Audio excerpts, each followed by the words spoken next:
An incredible and timely escape to tell you about now. A gas explosion above a Washington, D.C. daycare center happening just minutes after 16 small children were rushed out to safety.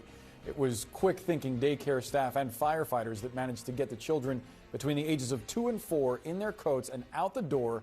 Fortunately, none of them were hurt. We now see the moment a second gas explosion at the convenience store next door sent debris into the air and firefighters running to put out the flames. There were no serious injuries, but one person was taken to the hospital after being hit by some debris that had flown because of that explosion. We have Washington, D.C. Fire Chief John Donnelly, who's here with us.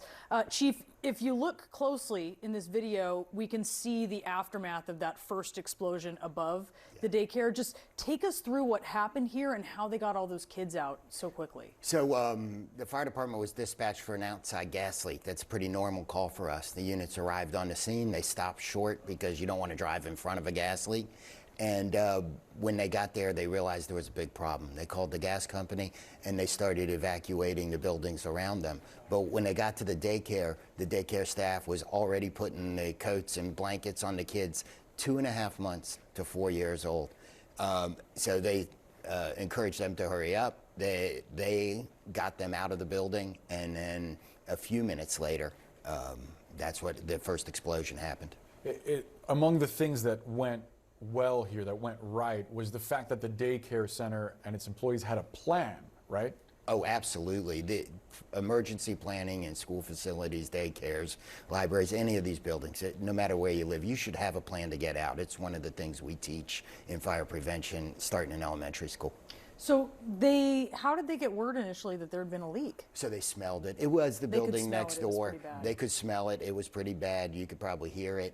And there may have been some people that knocked on the door even. It's a busy street. Thank goodness. I mean, it's a very busy street. When it comes to the kids, I wonder how they initially reacted to it. I mean, an explosion like that rocks you. And even though it's cool to watch the video now, this could have gone a very different direction. I'm wondering how the kids reacted, how they're doing now. So the kids were over a block away when the explosion happened. Oh. So, and they're pretty young. Right. And they were with some people that I think they're used to who were taking care of them. The great news is that all of them were reunited with their families within an hour, hour and a half. And I think that's the important part.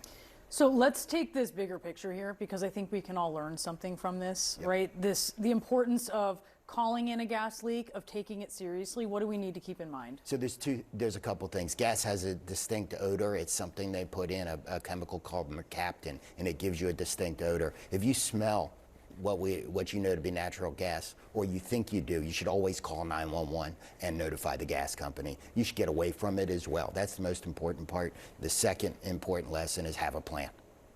Be amazed how quickly the gas company calls when you, or comes when you call in a leak, yes. Too. They are very speedy. Chief, thank you so much. I'm so glad that this is a good ending to this story. Well, so are we. Thank you very much. Of course.